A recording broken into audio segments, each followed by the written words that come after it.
के हुन्छ त basic dye use to stain the bacteria why because bacteria are negatively charge bacteria में naturally कुन चार्ज हुन्छ त नेगेटिभ चार्ज हुन्छ thus basic dye are used to stain the bacteria and basic dye bind with the bacteria and stain the bacteria clearly but the other stain or other dye which is known as acidic dye also used sometimes in staining but that acidic dye cannot bind with the bacterial cell. Why? Because bacterial cell are also acidic in nature or acidic dye also have negatively charged particle and on the bacteria also have negatively charged ion. So acidic dye cannot bind with the bacteria and thus acidic dye is not commonly used in bacteria and when such dye is used in case of bacteriology that dye stain the background of bacteria rather than the bacteria लाई staining नगरेर bacteria को background लाई staining गरिन्छ thus this staining is known as negative staining. त्यस कारण यसलाई के भनेको छ negative staining. You can observe the bacteria by staining their background. दुईटा ऑब्जेक्ट छ यदि दुईटा ऑब्जेक्ट को बीच में हामीले कन्ट्रास्ट डेभलप गर्दियो भने जस्तै एउटा व्हाइट बोर्ड छ व्हाइट बोर्ड में व्हाइट मार्कर ले लेखेको चीज हेर्नु छ भने हामीले के गर्नु पर्यो त बोर्ड कै बैकग्राउंड चेंज गरिदिनु पर्यो. बोर्ड व्हाइट छ भने त्यसलाई हामी ब्ल्याक गरिदियो भने व्हाइट ले कोरेको त्यसमा लाइन त्यतिकै देखिन्छ. Thus negative staining is also known as background staining. यसलाई बैकग्राउंड स्टेनिङ भनिन्छ. अब what is the importance of negative staining? Why negative staining is sometimes used in bacteriology. So negative staining most commonly used in the lab to identify the presence of capsule in a microorganism. कुनै माइक्रोअर्गेनिजम में bacteria में या fungi में capsule छ कि छैन त्यो हेर्नको लागि नेगेटिभ स्टेनिङ गरिन्छ. अब question arise why negative staining is done to observe the capsule in a bacteria or in a fungi. So remember about the capsule. As you studied in bacteriology about capsule is a highly delicate gelatinous materials present in some organism and capsule it is made up from the carbohydrate and protein. When heat apply on a bacteria capsule will be distorted. Thus remember negative staining is done to observe the capsule because in negative staining there are no application of heat. Remember important कुरो negative staining को के छ जुन प्राय जसो सबै staining में कुनै न कुनै स्टेज में हिट गर्नु पर्छ चाहे स्मियर फिक्सेसन में होस् र एएबीहरु में छ या स्पोर स्टेनिङहरु में 5 to 10 मिनट डाई हालेर बोइलै गर्नु पर्ने हुन्छ. But in negative staining there is no need to heating. Negative staining में हिट को एप्लाई गर्दैन. As heat is not apply during negative staining the natural shape size of bacteria will be maintained. यसमा bacteria को shape र size अथवा bacteria में जे एपेन्डेजेजहरु रहिरहन्छ सोही अवस्थामा देखिन सकिन्छ. त्यसकारण नेगेटिभ स्टेनिङबाट के हेर्न सकिन्छ त? नेगेटिभ स्टेनिङबाट के हेर्न सकिन्छ?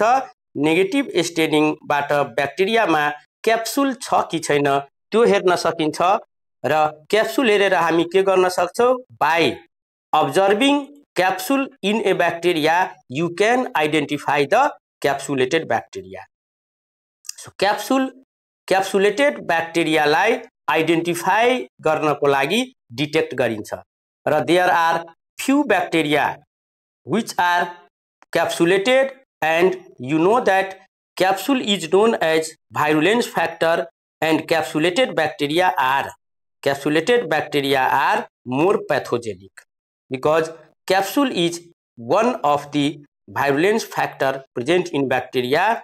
So those bacteria which is capsulated in nature having a very high pathogenicity. For example, some pathogenic bacteria are Bacillus anthracis, Streptococcus pneumoniae, Haemophilus influenzae, Klebsiella pneumoniae. These are some common capsule forming bacteria. So presence of capsule helps us to identify a particular bacteria.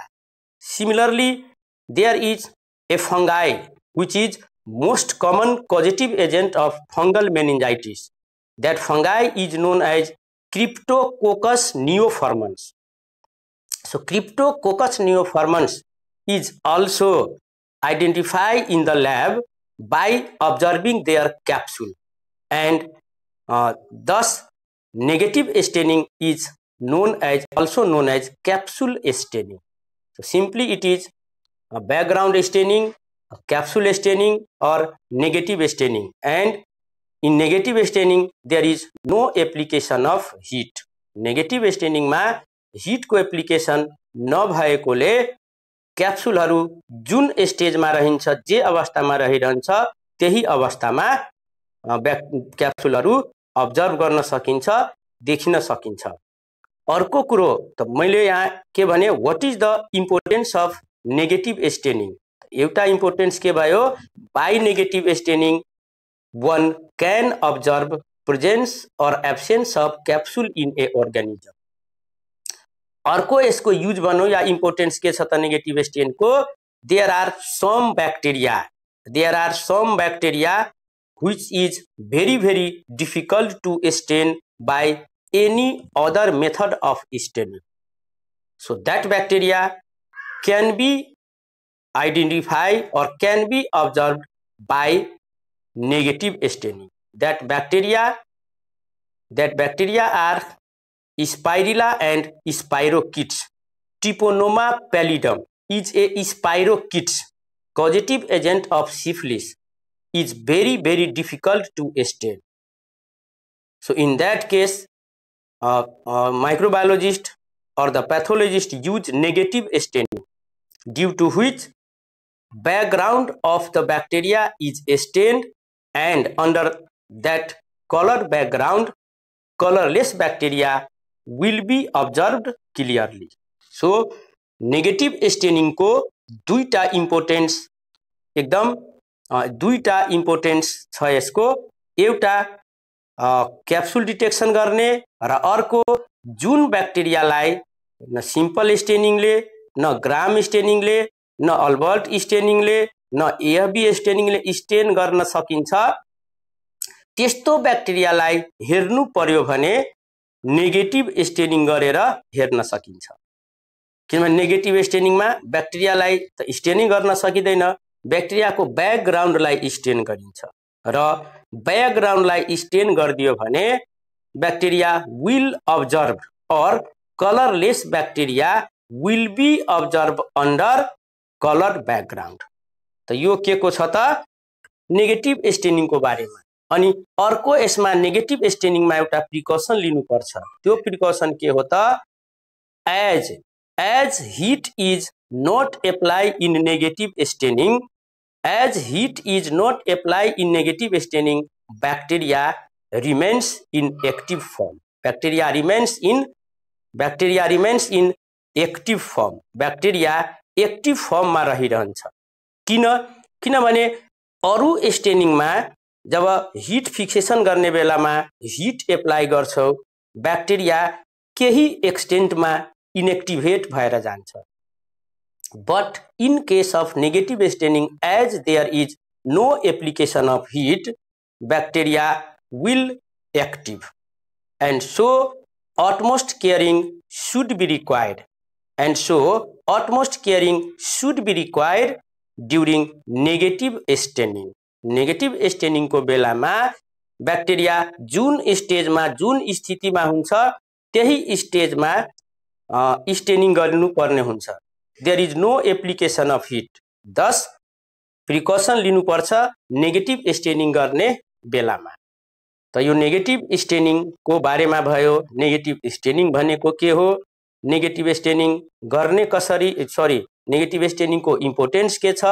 अब आउ मेथोडोलोजीमा negative staining गरिन्छ कसरी। Negative staining गर्नको लागि सबभन्दा पहिला केमा आउ त, सबभन्दा पहिला आउ रिक्वायरमेन्ट, सबभन्दा पहिला आउ के त रिक्वायरमेन्टमा आउ।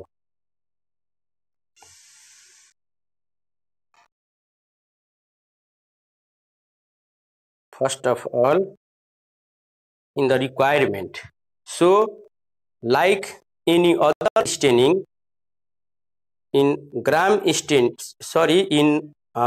this negative staining, the first requirement is the culture.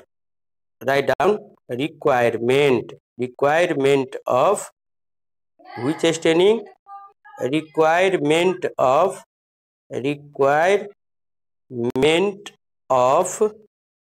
negative staining.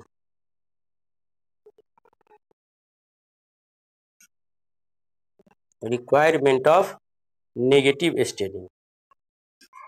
First, you must require the culture, bacterial culture that use for staining. Culture should be of 24 to 48 hour old. Cultures must be of 24 to 48 hours old culture. For negative staining, first requirement is the culture or the sample which used for staining. Next requirement is reagent. Next requirement is reagents, and in negative staining the reagent used which is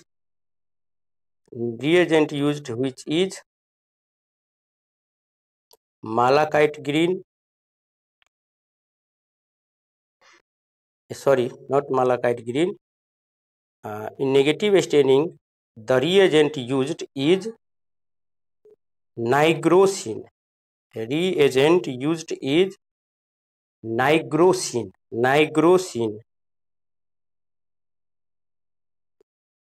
Nigrosin is an acidic dye.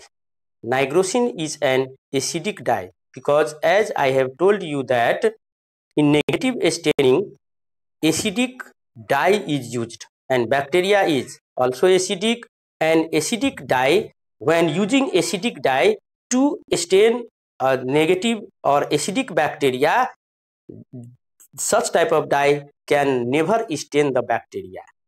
It stain the background of bacteria. Nigrosin, it is also called, nigrosin is known as India ink. That's why it is also known as India ink staining. India ink भनेको जुन हामी तिमीले use गर्छौ लेख्नको लागि camel ink, jail पार्क, त्यो नै नेगेटिभ स्टेनिङ को डाई हो। So dye or reagent which is used in negative staining is nigrosin solution. Nigrosin solution. त्यसपछि के चाहियो त, ग्लास स्लाइड चाहियो, ग्लास स्लाइड चाहिन्छ। त्यसपछि वाटर चाहियो, वाश गर्नलाई वाटर चाहिन्छ। त्यसपछि ब्लटिङ पेपर चाहिन्छ, वाटर चाहियो, ब्लटिङ पेपर किन चाहियो त स्लाइड पुछ्नको लागि के चाहियो त ब्लटिङ पेपर चाहियो।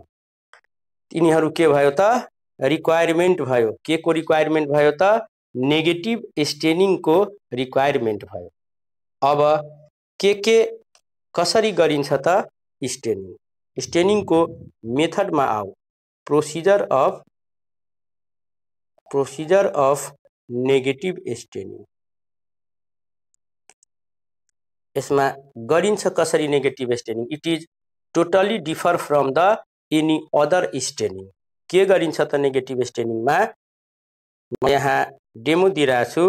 जसरी अरू स्टेनिङ मेथडमा स्मेयर प्रिपरेसन गर्नुपर्छ, स्मेयर फिक्सेसन गर्नुपर्छ, त्यो यसमा गरिराख्नु पर्दैन।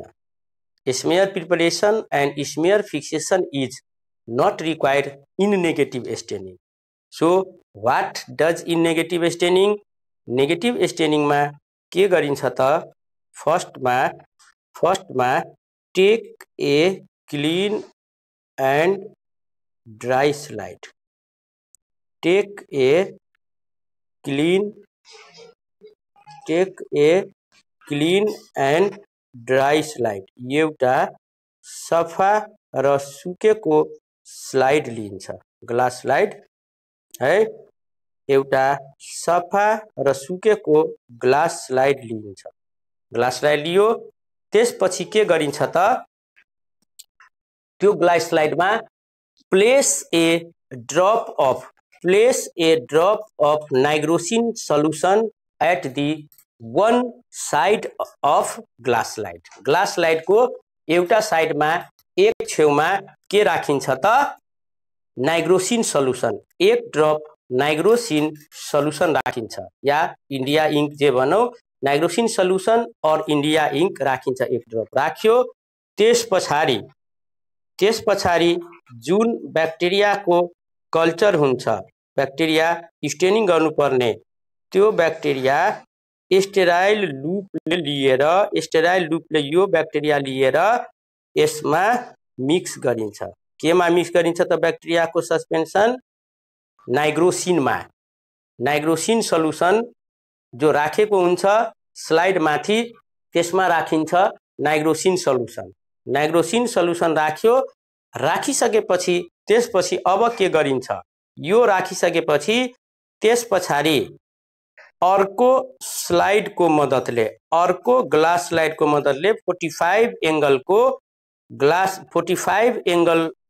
उसमा अर्को स्लाइड राखिन्छ र त्यो स्लाइड राखेर यो जुन ब्याक्टेरिया र नाइट्रोसिनको जुन मिक्सचर छ त्यसलाई सिधै यतातिर स्प्रेड गरिन्छ भने यो स्लाइडले स्प्रेड गर्दा यसरी स्प्रेड भएर जान्छ। त्यसपछि स्लाइडमा यहाँबाट जुन भएको जुन सल्युसन थियो त्यो यसरी स्प्रेड भएर जान्छ, यसरी स्प्रेड हुन्छ। यहाँबाट स्प्रेडरले स्लाइडले यसलाई स्प्रेड गरिन्छ। यो कर्नरमा भएको मिक्सचरलाई स्लाइडले वात्तै एकैचोटि यसरी तान्दिएपछि यो यसरी स्प्रेड हुन्छ। यसरी स्प्रेड भइसके पछाडि अब यसलाई एयर ड्राई गरिन्छ। के गर्यो त एउटा स्लाइड लियो, त्यो स्लाइडको एक छेउमा नाइट्रोसिन सल्युसन एक ड्रप राख्यो, त्यो नाइट्रोसिन सल्युसनमा स्टेनिङ गर्नुपर्ने ब्याक्टेरिया मिक्स गर्यो। मिक्स गरिसकेपछि अर्को स्लाइडले 45 डिग्रीको एंगलमा त्यसलाई स्प्रेड गर्ने। यसरी स्प्रेड गर्दा जुन मिक्सचर थियो that spread over the entire surface of glass slide. After then let it to dry in air. After then the slide is allowed to air drying, and after air drying slide is ready to observe under microscope. Negative staining को दुईटा step मात्रै छ। Here is no need to preparation of smear and fixation of smear. Just you have to put the nigrosin on glass slide. With help of inoculating loop, mix bacterial culture with it, and with help of another glass slide, spread it on the surface of glass slide, and then let it to dry in air. And after air drying, your slide is ready for observation under microscope. And what will you observe under microscope? After staining, when you observe slide on microscope, you will observe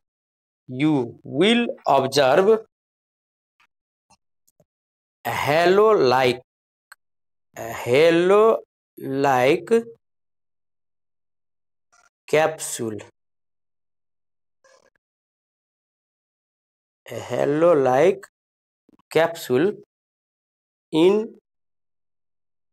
in blue background. Halo-like capsule in blue background. Blue background ma, because here the dye used, that is nigrosin or India ink, is blue in color. So when you go for observation, the entire surface of microscopic field, this is blue in color. Background is blue in color. Background is, whole background of bacteria is blue in color after staining. This background is, whole background is blue in color, and in such blue background, halo-like means bacterial capsule जुन हुन्छ त्यो bacteria capsule जुन हुन्छ त्यो blue background मा खाली सेतो देखिन्छ. हेलो means खाली स्पेसहरु देखिन्छ.